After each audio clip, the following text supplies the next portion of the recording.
Welcome back. What are you doing? What do you mean, what am I doing? We just talked about that I would lead in to today's show. We just had this conversation. No, I was supposed to leave. No, babe, we just talked about this. Did we? Yeah, I I don't said, think you were listening to me. no, I said I would, oh, you said you would lead in and then I would. I was thinking about what we had to do tomorrow. I wasn't really paying attention or listening. Yeah. Yeah, I'm sorry. You're forgiven. Thank you. Gotcha. What? Gotcha. We didn't have a fight. What is It gotcha? was planned. Gotcha. Oh, wow. That was good. That was good. We're so lame. Hey, guys, welcome Yeah. to today's show. We're talking about, obviously, communication, Yep. which could be a 491 part series in marriages of communication. Yeah. And this is Marriage Takes 3 Yes, with it is. Gabrielle. And Richard. Yes. So, as you heard, we're talking about communication. Yeah. I feel like we always tease what we're talking about, even though it's always in the title. Yeah. So, like, just go ahead and... Like our last episode, I was like, I wonder if they know what we're talking about. And it's literally the title. Yeah, so they know what we're talking about. They're smarter than us. Before they even click play, yeah. You tried to say they were not smarter than us last I time. did not. We can go back to the tape. That's not what I said.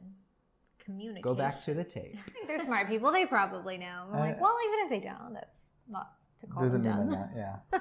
You're not dumb. You're not dumb. You're not okay? dumb. Don't we wish we could have a tape of every conversation? That way we could definitely prove who's right. No. Even if I am right, I don't want that. Like, that's... I know. That's don't awful. either. I That's don't awful. either. I don't want that. Because you know what? It's not about who's right. It's not. It's about Jesus. He's right. He's always right. He is, yeah, hands down. Ultimately. So yeah, communication, it's literally the one thing we're always working on. It's the one thing we always knows a problem, right? Like, it's just always an issue in everything, right? Anything that has to do with people and humans working together, and it could be in work, it could be in relationships, friendships. Communication is like always the reason, or one of the big reasons that things break down. Yes. Right. So I think through communication, one of the things that gets broken down, obviously, that we just playfully, sillily tried to show is listening is a big reason why communication falters, breaks down, or there's issues in that. Yes, definitely. Listening, not at all. Listening with an agenda, you know, not really listening to understand, but listening with an agenda. Listening just basically through a bias. Yeah. You know, there's so many reasons, like, we don't truly, we might hear the words coming out of people's mouths, but we don't listen to them. We don't. So, yeah. Yeah, communication really is, it's kind of what makes a relationship go, right? To be able to talk to each other, to be able to share what's on our minds, what's on our hearts, what needs to be done, what we already have done, what our fears are, what our dreams, like, just in all, right? To be able to share that with each other in a communication. And I know, like, we watched it and we've seen, and I know I've read a little more on her, but on Brene Brown, right? And she talks about the story we tell ourselves, right? In communication. Yeah. Guilty. Right. Those, right. The silence is usually when we automatically start telling stories to ourselves. And we're always telling a story if we don't have the facts, right? As humans, we always want to fill in the gaps. Yeah. And it's always negative. Yeah, very rarely is it ever a positive story we're telling ourselves. Like, if we're making an assumption on how someone feels or what they might be thinking, typically it's negative. Yeah. And you know what? It very may well be negative, but an assumption of negative feelings or negative outlook is never going to produce something good. Like, even if, you know, maybe your spouse is feeling a negative feeling and you're getting that, but you start making up this story in your head of why they're upset or why, you know, it might have something to do totally not with you at all, something else. But if you don't sit down and communicate, you know, there's no resolution. One, there might not even be something wrong. Yeah. And two, even if there is something wrong, just assuming something and reacting out of that is not a solution. Sitting down and communicating is still the solution. So yeah, and hearing each other out, hearing that person out, right? Like, so for us, as a short example, we'll go into more of our experiences over as we talk about communication. Is I like to always gracefully and humbly state my opinion sometimes. Yeah. Yeah, sometimes. And so early on in our marriage, when we first got married, I really did. I ask questions a lot. I speak up on things a lot. Not even, sometimes it's intentionally frustrated. Sometimes it's just curiosity, but it's a lot. And it was to the point where Gabrielle was feeling a little defeated or a little parented, or like I always had something to say about what she was doing. Yes. Well, this one wasn't out of a control, not that you're controlling, but like this wasn't like a negative, like frustration thing. This was, but I didn't get it. Yeah. And so when he's just inquisitive, my favorite was when I was cooking eggs. Why are you cooking them that way? That one was my favorite. Yeah. That was it was like first month we were married, and I was like, cooking eggs? I mean, guys, she cooks eggs in a cold pan, and then stirs them forever. I just didn't get it. It just didn't make sense to me. Were they eggs? And were they cooked? They were cooked. They got cooked. If you didn't know how I cooked them, you wouldn't have known the difference. So. That's a true statement. I don't know if we can use that on everything we do in life, but but on eggs. True statement. But yeah, so she communicated to me on how she felt. So I worked on keeping my mouth shut as much as I could, and I really did. But the one thing that's really hard for me, I'm an emotional person, is to control my face, control my body language. So when I had something to say or I was frustrated, I would keep it in, but then I'd get quiet, and then all of a sudden, so what was really frustrating in her head, it was 100 times worse than really what was going on. So communicating that of going, well, now I'm telling a story in my head. I'm filling in the gaps anyways. And so now we had to find this medium ground. I think we're still really trying to find it ultimately. I think we've gotten in a much better place, but I think we're still trying to find that. And it's communication. It's saying, here's how I feel. Here's why I feel this way. We obviously still get frustrated. And I think it's having those conversations.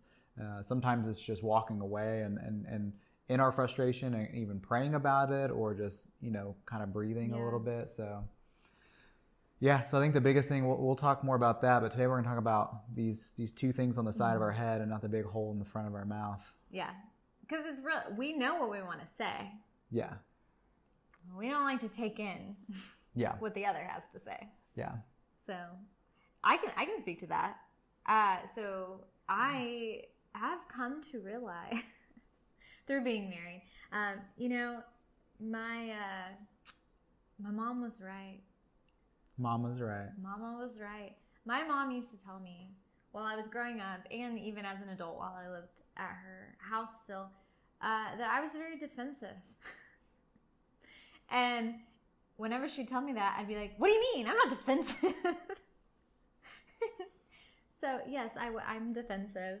That is something I've had to work on, because I'm not the offensive type. I wouldn't say like every time you bring something up, it's offensive, but I'm not the type to, bring up something or make a complaint or even voice a frustration typically, because in those areas I'm more laid back. But where I struggle is when somebody comes to me to voice how they feel. I can perceive the smallest thing as like an attack on me. Yeah. And not something I really recognized until we were married. Like, I truly didn't think my mom was right. I didn't think she was right at all. I was like, I'm so gracious. What are you talking about? And so that has been an area I had to grow. Now she has a video to go back to say, hey, I was Mama's right. Mama knows right best. about it. She does. Yeah, I think we've all been in those moments. I know I have. When I was thinking through this, I was thinking those moments of when someone's talking to you, and they're like, "What do you think?" Or ask for a piece of advice, or they ask, there's a question, and in your head, I was thinking about what I was going to eat for lunch tomorrow, or thinking of, I'm trying to think of, oh man, I had this awesome dream last night, and now's a really good time to try to remember what that dream was while I'm in the middle of a conversation, right? Like, we've had those moments where our mind drifts, and someone's like, hey, what do you think? And they're like, oh no, like, I got called out in this conversation, right? So it's this intentional listening, or in relationships, we commonly listen to respond, right? Or how can I encourage this person? How can I fix it? How can I get them to stop talking so I can finish whatever I was doing, right? Like, let's be honest, right? That's a reality too, of like, maybe I was reading something, maybe I was watching something, maybe I was, cooking, or maybe I was doing something that I'm like, how can I just get this conversation to end as fast as possible so I can go back to this, right? And we lose that intentionality in the heart. Maybe that's just us. Maybe no one else ever feels that way, but I don't think so. Yeah. Hopefully not, or we're just talking to ourselves. That's okay. Yeah. This might just be helping us, We do that a lot anyways. You do more than me, but talk? To yourself? Oh, to myself, yes. Yeah. It's okay. Guilty. Yeah, very much so. So today, the core scripture, there's a lot around communication and listening in scripture, but we're going to go with a classic. It's a classic, but it's a huge one, and it's kind of one of those ones that's, I don't want to say it's opposite of cliche, but I think of it in a term of a cliche where people just kind of ignore them. They know them and they say them, but then they don't do them, right? But they're true. That's this verse. This verse is like one most people know, even if you're probably not even a Christian, or if you've been to church though, and you've been around, you probably have heard this, or you've seen people post this, I'm sure, quite a bit, right? So it's James 1:19. Know this, my beloved brothers, let every person be quick to hear, slow to speak, and slow to anger. Good. Yeah. So the first thing it says is quick to hear and slow to do anything else. Like, before you do anything else, take your time, but listen first. Listen before you form anything. Yes. Yeah. I think that's a great biblical picture of what communication is supposed to look like. Yeah. And what I love is at the end, because first it's talking about listening and then speaking, and then it brings in anger. Man, what is one of the biggest issues with miscommunication? You get angry. Yeah. You get upset. When you don't communicate well, you get upset. And I think that's definitely why anger is in this verse. It's because if we're slow to listen, quick to speak, what is that going to produce? Yeah, anger, frustration, 100%, every time. Yeah. At least with us, hands down, every time. Yeah. So I just think it's a beautiful picture of how to keep peace in your communication, in your relationships. A lot of people will stop there at the end of anger, but it continues to go on, and people will kind of justify that and say like, well, it's okay to get angry because it says slow to get angry. So if I think through it and I listen, but I still get angry, I'm justified, right? It's fair, right? Yeah. That's what the scripture says, isn't it? Yeah, but there's more. Oh. It's kind of like one of those late night TV commercials, but wait. There's more. Yes. But it goes on to say, because human anger does not produce the righteousness that God desires. Oh, wow. And we talk about, anger, right? And even in I don't know what scripture is, but another scripture talks about, being angry, but do not sin in your anger, right? So it's like, that's more talking about the feeling, right? And of course, we're going to feel angry sometimes. We're going to feel frustrated when someone says something, or we're going to get defensive. Sometimes it's hard to turn that off.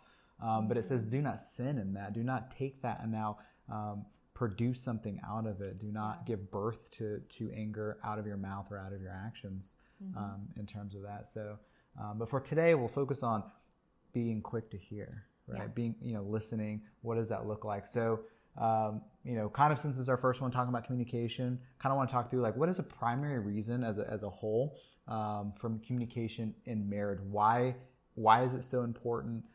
Why is it important if you don't have good communication? So we'll kind of start there, set the foundation, and then we'll run through listening and what that looks like, and then we'll wrap it up like a Christmas present. Hopefully quickly. We're long-winded, so let's go. We'll try. So communicating, obviously, it speaks what you're thinking and feeling. The biggest thing. What's on your mind, what's on your heart. Yeah. Get that out to that person you love, the person who needs to know the most, the person who, again, we assume, the biggest thing we do is we'll assume, because this is my wife and I'm with her 24, especially right now in quarantine, literally we're together 24/7, that she should know how I feel and what I'm thinking. Oh, you mean people aren't mind readers? Not even spouses? I don't think so. Oh, wow. I don't think so. Yeah. I've read through this a few times. I haven't seen about reading minds. Yeah. I mean, some people in certain theologies might think you can, but we know we can't. So we cannot read each other's minds. And it is not fair to put that on somebody, to be able to know. I feel like I've heard that joke before of like, I'm mad at you. Well, why are you mad? Like, if you don't know, then I'm not telling you, or something like that. Have you heard of that? Yeah, I have actually. And I'm like, that makes no sense. Like, okay, if you're frustrated, but you need to, especially if somebody comes to you and asks. Yeah. But like, you need to tell, like, what did I do wrong? That's what it is. Like, what did I do wrong? If you don't know, I'm not telling you. Oh, what does that even mean? Why would you do that? Yeah. It's not healthy. Don't do that. You need to voice how you feel respectfully, though. Always remember that. For sure. We both, I think, are the same way. We play scenarios out in pictures, and you just, like, obviously this scenario plays out a lot in my head. It's the old ladies in the commercials. This is not how this works. That's not how any of this works. Literally, it's constantly playing in my head. I don't think so, but if we did, we'll probably do it next time too, because it's our favorite. I really enjoy it. That's not healthy.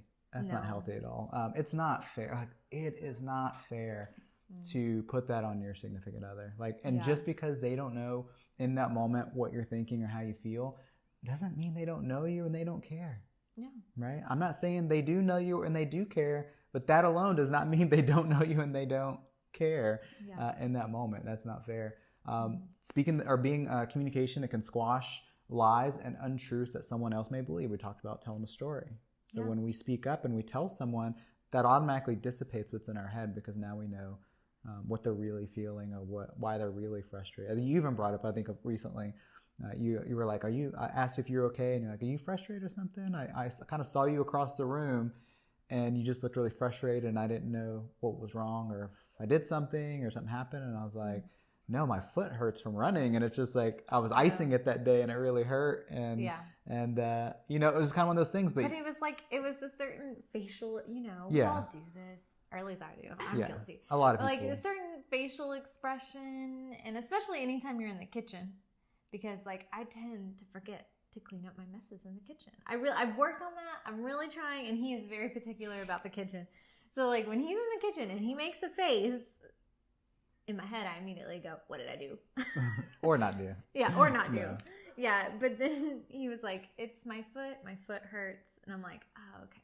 So don't let yourself believe those lies. No. Yeah. Communication, it creates unity, not division, which we're called to do. Not only in marriage, but as Christians, right? But especially in marriage, unity, not division. And to listen, to understand what we talk about all the time, serve each other and to love each other, right? You have to be able to communicate, to do those things. I can't serve my wife if I don't know what she needs, and I don't know what she feels, and I don't know what she's thinking. So if I truly want to get to that servantship, if I truly want to work towards that throughout our marriage, if I don't communicate her, I will never, ever be able to serve her the way that she needs to be served. I do want to bring up an example. I think Jimmy Evans shared it one time. Talking about not communicating and people not wanting to speak up. It's like,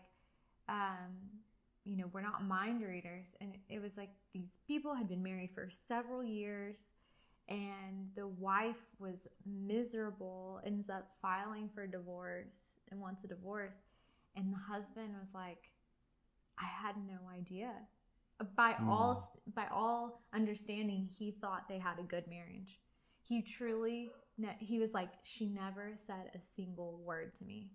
Never voiced a frustration, never voiced how she was feeling, never. And it's like, and I don't know these people, I don't know what her side was, but I imagine like she thinks that he should just know, probably, that he should just know and understand how she feels, and he shouldn't understand that like what he says or does affects her a certain way, and never ever told him. And it just breaks my heart to think that like if you would have just spoken to your husband, like I don't know what it was, maybe it was pride, maybe it was fear, who knows why she didn't speak to him, but it's like if you would just bring it up, you give that person at least the opportunity to make it right. Now, that is not a guarantee that somebody's going to have a positive reaction. They could have a very negative reaction. They could never try. That could be true. But you have to at least give somebody an opportunity to make a wrong right, or at least allow them to know that they're doing something that's hurting your feelings, because maybe it's not intentional. Maybe they don't like.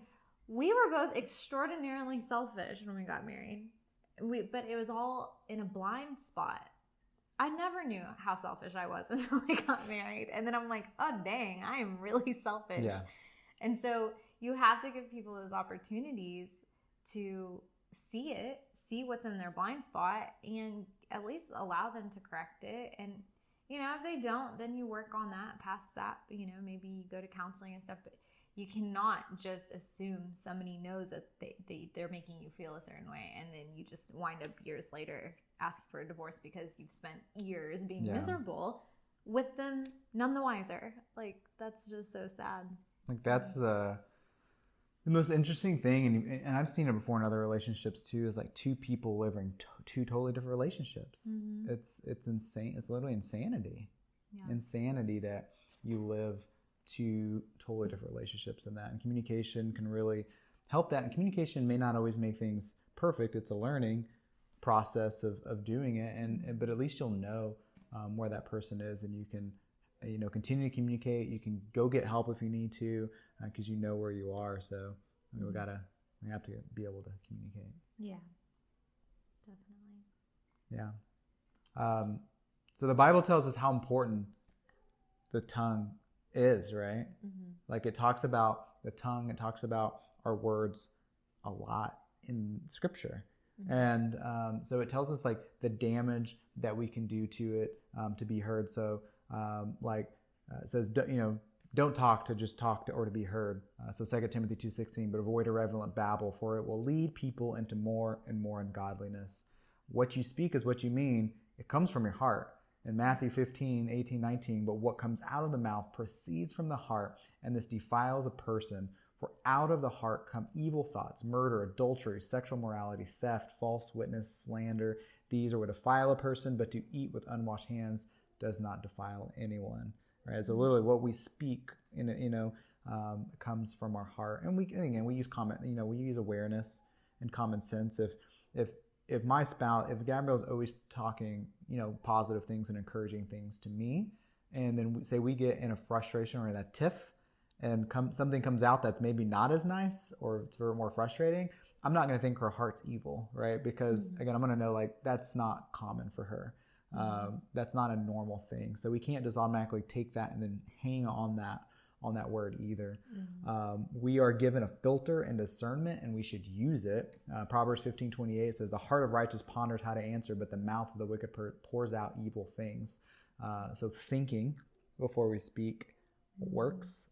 It also says we will be judged by our words. In Matthew 12:36, it says, I tell you, on the day of judgment, people will give account for every careless word they speak.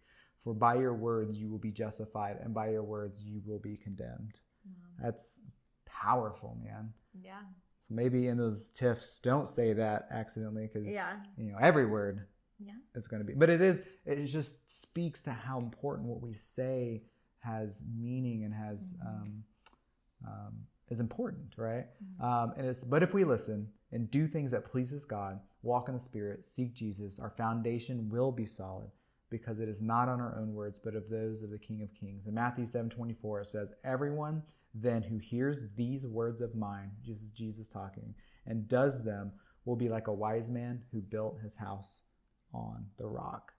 And we've brought that one up quite a bit, and I think we'll always bring it up because it's such an important, and he talks about, you know, him being the cornerstone and building on that throughout scripture it's talked about. So I think that's why it's so important. So then the question is, why do we want to speak before listening? Why is that something we just, everyone kind of is that way? Even as you think of kids, man, they interrupt you like crazy. Yeah. Can't get a word in with a kid because they're just wanting to say what's on their mind even halfway through your sentence, right? So innately we are that way. So why do you think we want to speak?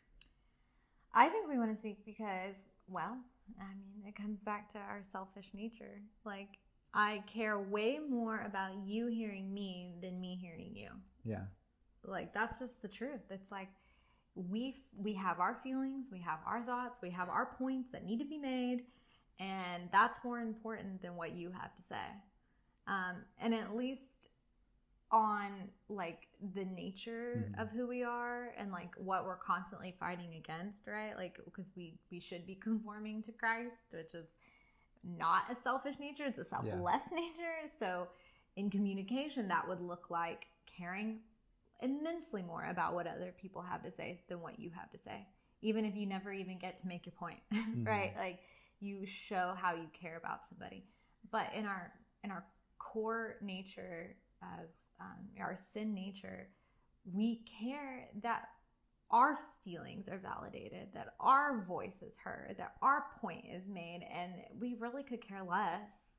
In fact, most of the time when we're arguing or we're having a debate or a conversation, it's more about getting them to agree with us versus us coming to an agreement in the middle. Like, it's like, I want you to come 100% to me. Yeah. I don't want to have to take one step towards you. Or even if it's not an agreement, it's an understanding of what that person is saying and why they feel the way they feel about something. Yeah. But I think the reason we're so quick to speak instead of listen is that very reason. It's like, we're basically just telling the other person, like, it doesn't matter how you feel. It doesn't matter what you think. What matters is what I think. And that comes with training. I think, like, no, when you really do love somebody, no, I can't say that, like, that my feelings are that I don't care about what you say. Of course I care. I want to listen. I want to hear you. I just think my nature is to want to say what I want to say. Yeah. You know, want to make my point. But that doesn't mean my heart doesn't desire to be better than that. And so I think it just comes with practice. It's like, it comes, one, with developing that desire, but then two, like, practicing it. You have to constantly weed out those sin natures. Yeah. You know? Intentional listening, right? Like, you have to have that intentional listening. And I think we want to be right, right? In that sense, like, we love as humans the feeling of being right. I mean, I know I grew up in debate. I grew up, you know, wanting to be able to prove my point and wanting to go that route, not without always listening, but listening was always, how can I take what they said and use it to prove my point? When we're listening, what are we typically listening for? Well, I think we have to ask, you know, are we looking for an accusation to refute? Are we looking for verbiage to be defensive about? Are we looking for a point to disprove?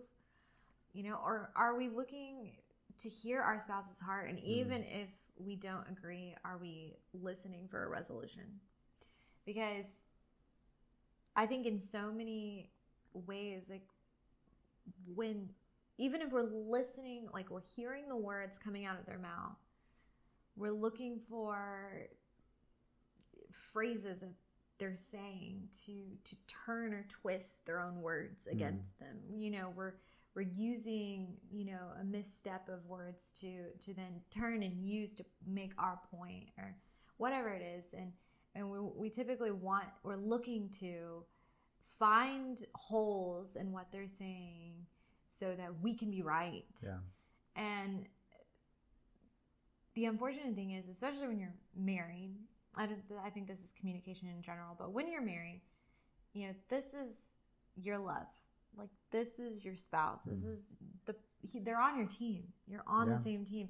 And if one of you wins a fight or an argument, the other one loses. And ultimately, you both lose. And so what's important is to always be looking for a resolution to a disagreement or a conversation or an argument, not for you to be right, but for both of you to be heard, to be respected, and for some type of resolution that is best for both of you. And now I get it. There are some things that we don't agree on because we've had those conversations where there's been, I think, 2 conversations where we just sat there and we're like, I'm on this side, I'm on this side, and we just did not agree. Yeah. Period. But they weren't foundational things, right? They weren't things that that are important necessarily to our marriage. So So I mean, and that's what you got to think about is like, what are you looking for? What are you looking for when you're listening to your spouse? Are you looking to hear their heart? Are you looking to understand them? Because if you think about it, you're like, this is the person I love. I want them to feel respected. I want them to feel loved. I want them to feel honored. That is going to color how you listen so much better. Like, it's going to make it to where you really are trying to hear them out. And again, you don't have to agree. Like, we do not have to agree on everything, especially the small things. The big things, it depends on what it is. You know, you don't have to agree 100%, but we do have to come to an agreement, right? For sure. But we don't have to agree how to load the dishwasher. Yeah, that was a thing. Yeah, a little insight to our life. Yeah. You don't agree. You just go behind them and redo if you want to take the time and use, your valuable time in your day to redo the dishwasher, you have at it. I stopped getting offended by it. little insight to our life. But you don't have to be right on everything. I think that is a critical point. It's not about that. To me, that's not even. We're still unified. I still feel unity in our marriage. We still aim for that. We still are on that. And I think you just can't, like, the things we got to be careful of too is listening to, we talk about listening to defend, to listening to all those things, but stop holding on to thoughts. That's the one thing that we're really bad about, like we've talked about a whole lot, right? It's like someone says something and you're like, oh, I'm going to respond with this. A good thought come into my mind, and we try to just grasp that thought and hold on to it, and we don't hear a single thing that this person's now saying because because we all know those times that we try to listen and then we're like, oh man, I had something to say and it was so good and now I can't remember because I actually listened. And you know what? That's okay. So how do we focus on listening, on being intentional when we're listening to our partner, our spouse talking? What are some ways to do that without trying to hold on to it, trying to let go, be selfless, let go of that selfishness of wanting to be the first to speak, to be right, to do all those things? How can we focus on that? Well, I think we need to listen to understand and not to respond. Yeah. What does that look like? What does that look like? To listen to understand and not to respond, that means, well, for me and us, I think it's, that's a practice, honestly. Like, there's been conversations where I've had to, like, you'll say something and it ignites like a feeling or something, and that I want to say something back. And sometimes I don't even think I'm fully comprehending what you're saying. Yeah. Or I don't get how you feel about something. Like, I don't understand why you feel a certain way about something. Sure. And instead of just like basically in a roundabout way telling you shouldn't feel that way or that it's dumb you feel that way. I mean, those aren't the words we use, but basically by the actions we take and by how we then feel the need to prove how we feel is more valid or something. I'm basically telling you that, like, it doesn't matter how you feel. And so I think trying to really understand, and and the person expressing how they feel really needs to be open to questions, because sometimes you'll say something and I don't get why, and I'll just, I'll need to, my response always should be, I'm not saying it always is, but it always should be, I don't really understand that. Like, can you express why you feel that way, or why, like, we should really be wanting to understand the depths of why they think a certain way or feel a certain way, versus like, well, they've said something that contradicts how I feel or comes against how I feel, and so I just need to be louder or more aggressive or like just push my point even more. So I think like it's not, this chess match type of thing. It's definitely just really understanding that you're a different person. You're not gonna think, I am a different person. Yeah. You're not going to think the same way as me. You're not going to reason this. No, we do not think or reason the same way. No. And so we have to understand it, but then we also have to be okay when we don't fully understand it. Yeah. Like, I don't need to fully understand why you think a certain way. But I do need to respect it. So. Yeah, I think that's true. And I think outside of that, obviously, intentional listening to understand is huge, but the one thing I think we are always going to give as reasons or ways to be able to focus on those is to seek Jesus, read his word, pray about your spouse, pray for your spouse, and then pray together in those things for understanding, right? I think they're, you can go out there and you can Google, YouTube, and find 3 steps, 5 ways, 10 tips to communicate better, right? Yeah. Like, but you can get better at it, right? No one's saying that following those that you can't get better at it, but at the same time, like I've done those in my life. I've tried to get better at communication, and I've gotten a little better. But until I really focused on what the Bible tells about communication and my relationship with Jesus, like my communication is so much better. And I think it's because of the love and the selflessness I have, because the 10 tips rarely are going to say like, be selfless, right? Yeah. It's going to be geared around a lot of other things. So, and then we're going to continue to write new things that come out, right? And if that tells me if every year that there's new tips and new ways of doing it, something's not working. Yeah. Right? If we continue to have to write new columns and blogs and put out videos of steps, ways, and tips to communicate better, we still are really struggling at it. And there's a reason we struggle. There's a reason that we don't do it well, is because we're trying to do it on our own. Yeah. Trying to do it on our own might, on our own will, our own skill, to be, again, just like why we fail at communicating. We want to be heard. We want to be first. We want to do all these things. We want to be selfish. Same way of trying to fix it. We want to fix it. Yeah. At the end of the day, instead of going to the one, again, the author of life, of communication, of words, wants us to communicate kindly and lovingly and effectively.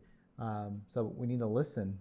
Right? Just like in everything else, we need to listen to what he said, because it's not going to change, right? His book doesn't change. His way is designed for us to be able to relate and communicate is not going to change. I think it's huge to do that. And Philippians 4:8 says, finally, brothers, whatever is true, whatever is honorable, whatever is just, whatever is pure, whatever is lovely, whatever is commendable, if there's any excellence, if there's anything worthy of praise, think about these things.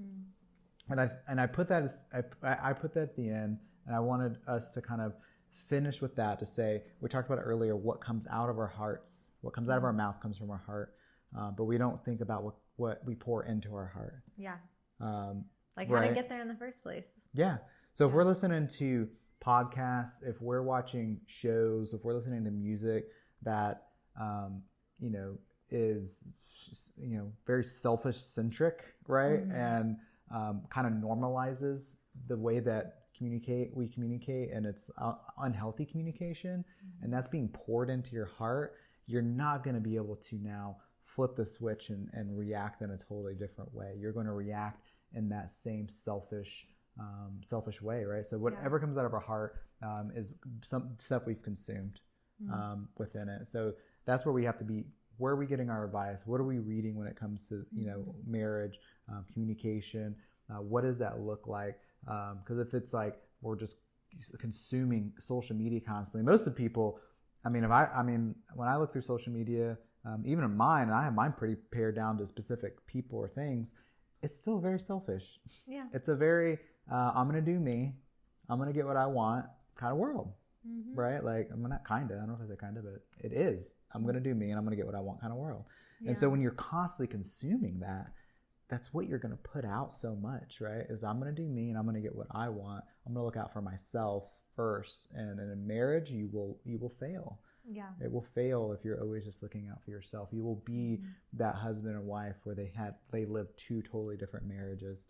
This person being miserable, this person thinking that they have a healthy marriage, and it ending in divorce and disaster. Yeah. And it's the last thing we want for you guys. It's the last thing we want for anyone to have to deal with.